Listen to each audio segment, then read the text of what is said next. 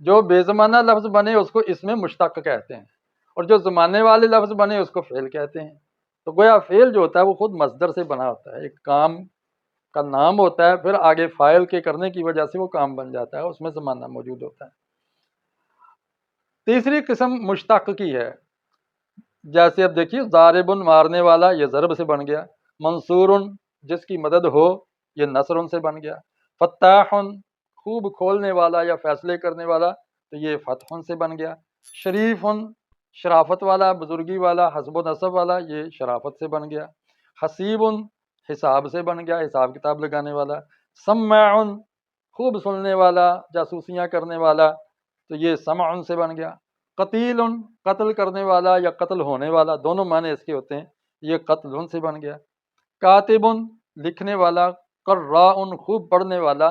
تو دیکھیں یہ جو مختلف معنی والے اسم ہیں یہ ان مصادر سے بنے ہیں، تو وہ اسم جو مصدر سے بنا ہو اس کو اسم مشتق کہتے ہیں۔ مشتق کا معنی ہوتا ہے پھٹ کر، ٹوٹ کر الگ ہوا، شک ہوتا ہے نا، سینہ شک ہو گیا یعنی پھٹ گیا، یا شق القمر کا معجزہ آپ جانتے ہیں کہ چاند دو ٹکڑے ہو گیا تھا، اس کو شک کہتے ہیں۔ اسی طرح آپ مشتق کا لفظ لے لیں جس کا معنی ٹوٹ کے الگ ہونا، تو یہ اسم دراصل اس مصدر سے ٹوٹ کے الگ ہوئے ہیں، کچھ کمی بیشی لفظوں میں ہوئی ہے، حرفوں کے اندر ہوئی ہے۔ یہ اگر لیکچر تفصیل سے کہ یہ کیسے ہوتی ہے تبدیلی تفصیل سے سننا ہو تو لیکچر نمبر 10 میرا صرف نحو دورہ صرف نحو کی پلے لسٹ میں آپ اس کو دیکھ سکتے ہیں۔ ڈسکرپشن میں اس کا لنک موجود ہوگا انشاءاللہ، ان سارے لیکچرز کا، اس کے ذریعے آپ یہ ساری چیزیں سن سکیں گے انشاءاللہ۔ اس کے بعد لیجئے فعل کو۔ دیکھیے جب یہ فعل ہے یہ مصدر سے بنتا ہے، یا مفرد کلمہ کی یہ تیسری قسم ہے فعل، جس کا اپنا معنی ہوتا ہے اور اس میں زمانہ ہوتا ہے، اور اس کی چار قسمیں، چار طرح کی بنیادی قسمیں، ایک ماضی ہے اور ایک مضارع، پھر امر اور نہی، یہ چار افعال بنیادی طور پر ہیں۔ اور میں تو مزید پیچھے جاؤں تو میں یہ کہوں گا کہ بنیادی فعل اس کے اندر ماضی اور مضارع ہیں، آگے امر اور نہی اس مضارع سے بنتے ہیں، تو یہ اس کی فرع ایک قسم کی شاخیں ہیں۔ اب یہ دیکھیے کاتبہ اس نے لکھا، داخلہ وہ داخل ہوا، یہ کاتبہ بن گیا کتابتن سے، کاتبہ بن گیا اس نے لکھا، اور داخلہ دخول سے بن گیا، داخلہ وہ داخل ہوا۔ یکتب یہ مضارع اس کے اندر حال یا مستقبل کا معنی ہوتا ہے، یکتب وہ لکھتا ہے، یدخل وہ داخل ہوتا ہے یا داخل ہوگا، یعنی آنے والا بھی زمانہ اس میں ہوتا ہے، اور موجودہ زمانہ حال اور مستقبل دونوں کا فائدہ دیتا ہے فعل مضارع۔ اور کب کون سا معنی کرنا ہے یہ کچھ چیزیں تفصیل سے میں نے دیگر لیکچرز میں بتائی ہیں، تو آئندہ بھی بتا دوں گا انشاءاللہ۔ اکتب تو لکھ، ادخل تو داخل ہو، لا تقتل تو نہ قتل کر، لا تکذب تو جھوٹ نہ بول۔ تو دیکھیں اس میں کہیں گزرے ہوئے زمانے میں کام کا اظہار، کہیں آنے والے زمانے میں، کہیں کام کا حکم دیا جا رہا ہے، کہیں کسی کام سے منع کیا جا رہا ہے، روکا جا رہا ہے، تو یہ ماضی اور یہ مضارع، یہ امر اور یہ نہی کی مثالیں ترتیب وار لکھی ہوئی ہیں۔ تو یہ ہوگی بحث ہماری، ایک تعارف ہو گیا مفرد کلمے کا۔ اب ہم آتے ہیں مرکب کی جانب۔ جب دو لفظ آپس میں مل جائیں تو مرکب بن جاتے ہیں، کم از کم دو لفظ اس کے اندر ہوتے ہیں، اسم یا فعل، یا حرف یا اسم، یا فعل یا اور اسم، یا اسم اور اسم، یعنی مختلف اس کے جوڑے، آگے ہم ڈیٹیل پڑھیں گے۔ تو یہ دو یا دو سے زیادہ کی کوئی حد نہیں ہے، بہت زیادہ لفظ بھی مل کے ایک جملہ بن جاتا ہے، مرکب اسے کہتے ہیں۔ رکبہ یرکب کا معنی ہوتا ہے سوار ہونا۔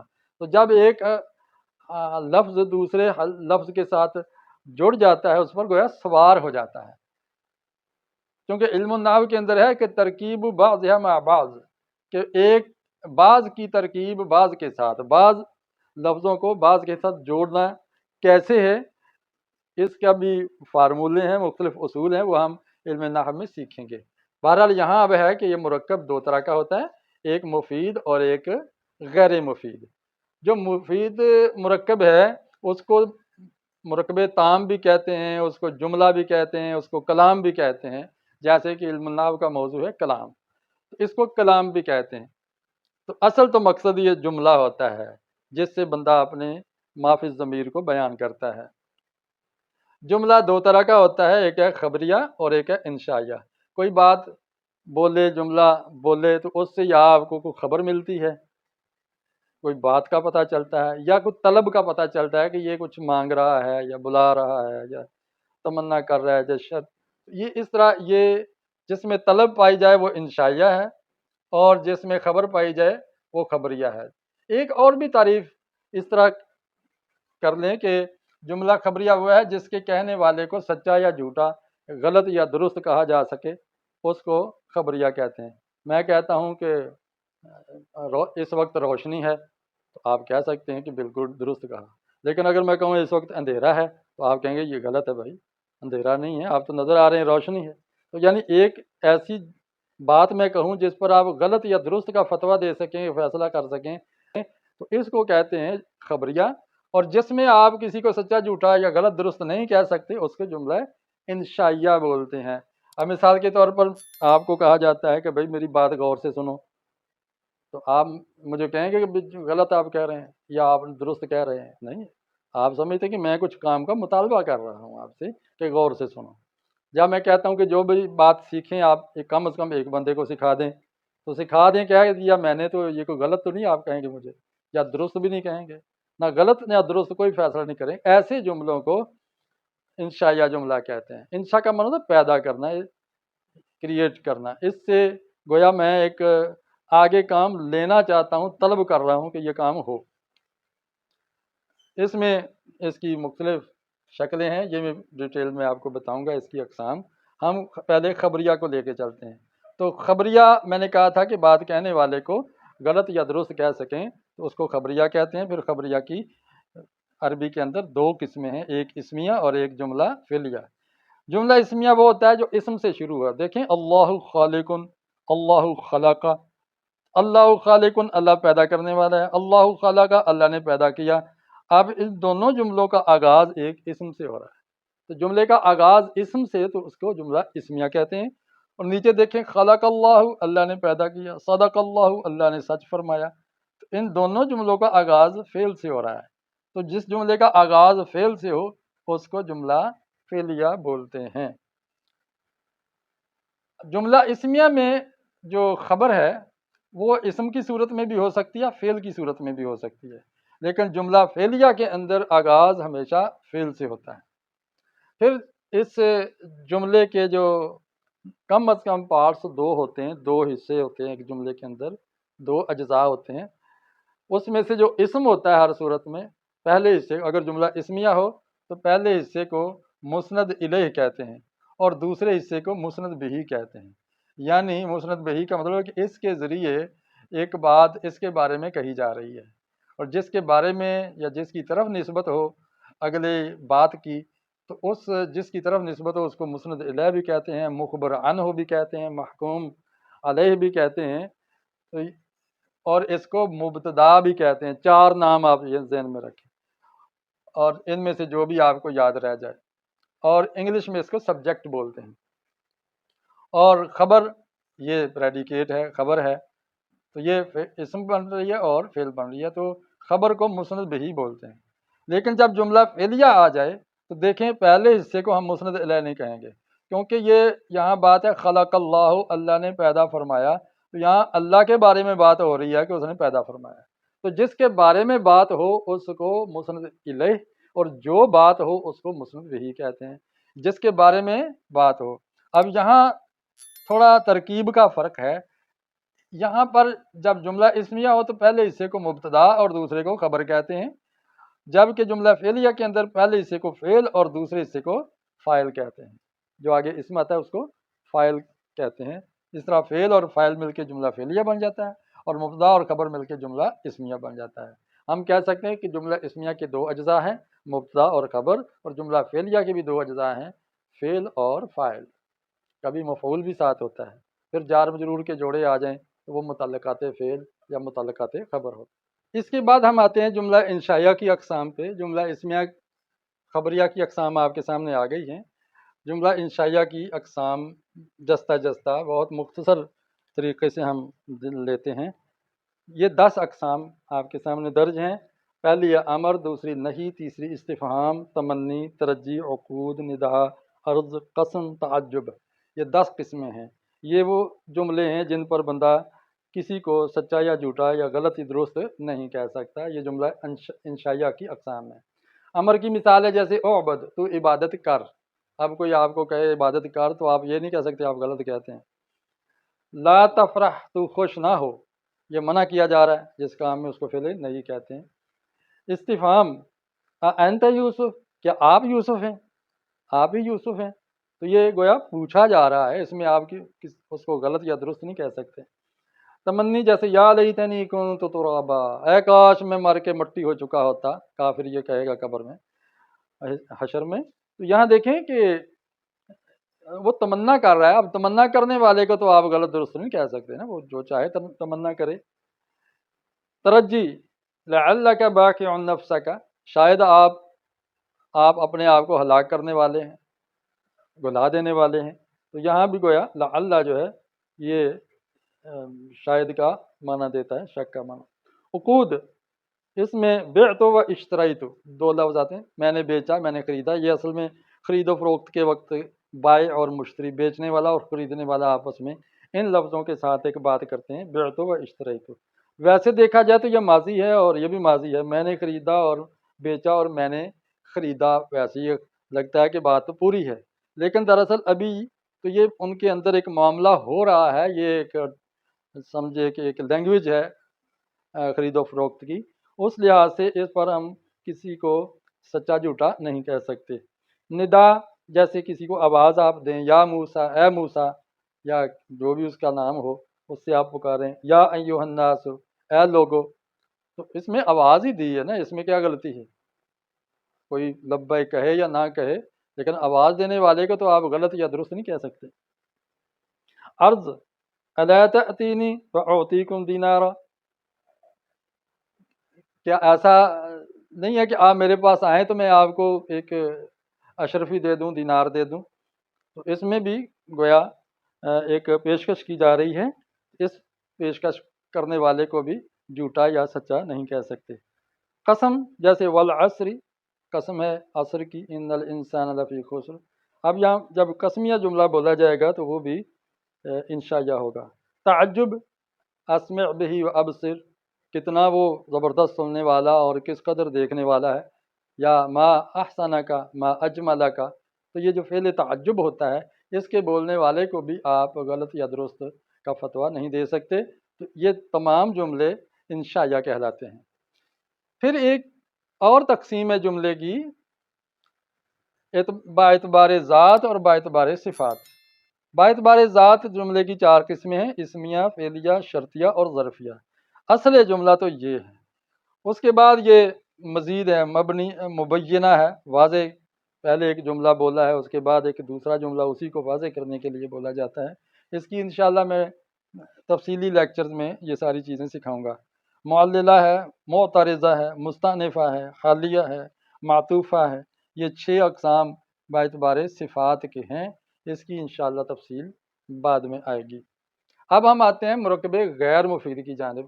تو میں نے اس طرف اس کا ایک خاکہ پیش کیا ہے کہ مرکب غیر مفید کیا ہوتا ہے، کہ بات کرنے والا بات کرے، 2-4 لفظ بولتا ہے لیکن بات پوری نہیں ہوتی، ادھوری بات ہوتی ہے، سمجھ نہیں آتا کیا کہنا چاہ رہا ہے، کوئی کیوں اس نے اس کے بارے میں خبر تو دی نہیں ہے۔ مثلا میں کہتا ہوں چھت کا پنکھا اور چپ ہو جاتا ہوں، تو کیا خیال ہے، آپ انتظار نہیں کریں گے بھی کیا ہوا ہے چھت کے پنکھے کو، رک گیا ہے، بند ہو گیا ہے، چل گیا ہے، جل گیا ہے، کیا ہو گیا، کیا کہنا چاہ رہے ہیں، اچھا ہے، برا ہے، کیا کہنا چاہتے ہیں؟ تو کوئی بات نامکمل اور ادھوری ہوتی ہے اس کو مرکب ناقص کہتے ہیں، یہی اس کے اندر نقص ہے۔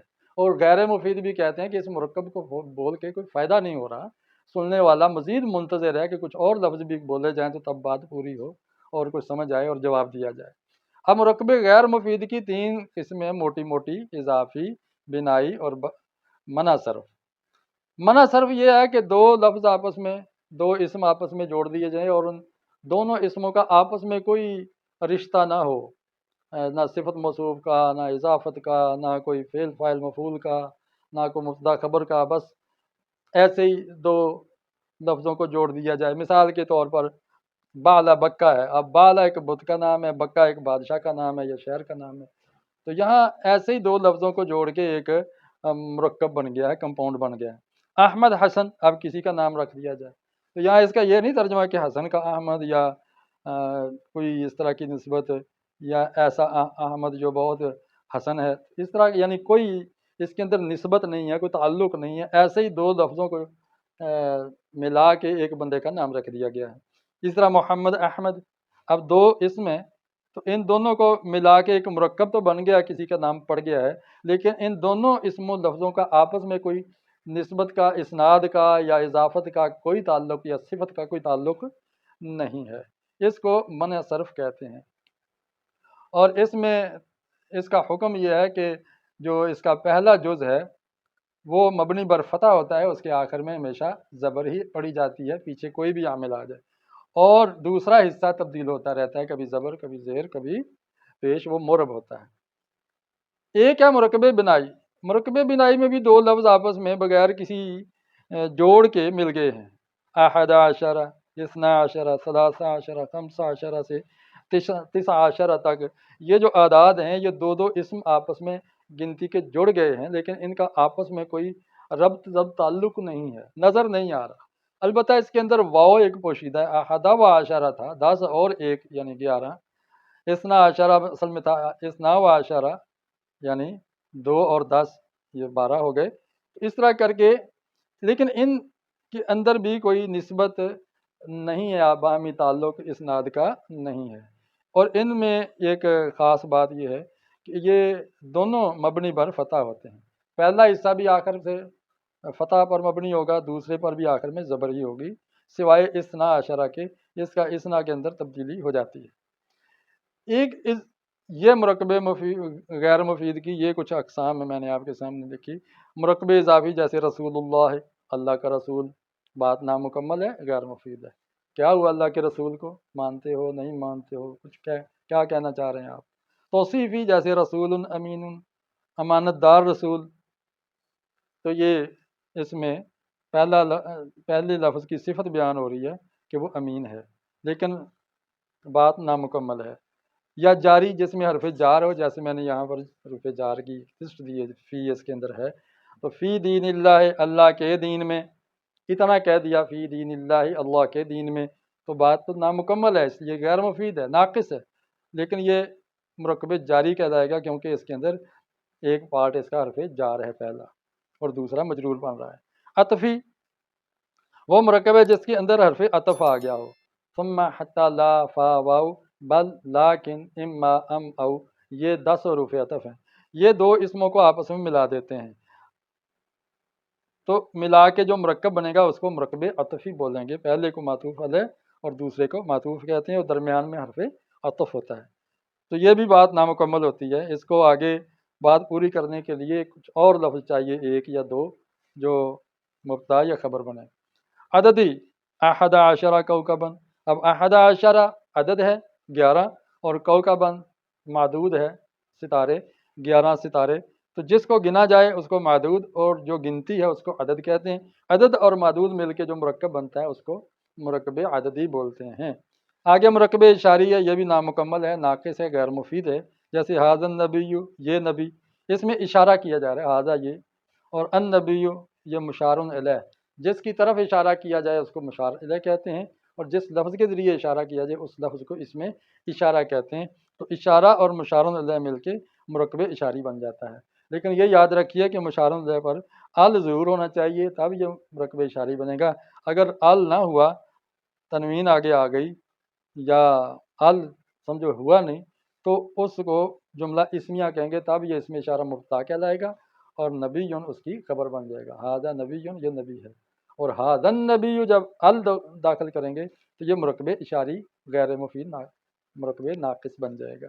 تو یہ آج کا ہمارا ایک سبق تھا، آپ نے الحمدللہ سن لیا، اور میں نے بتایا کہ اس کا کیا حکم ہے۔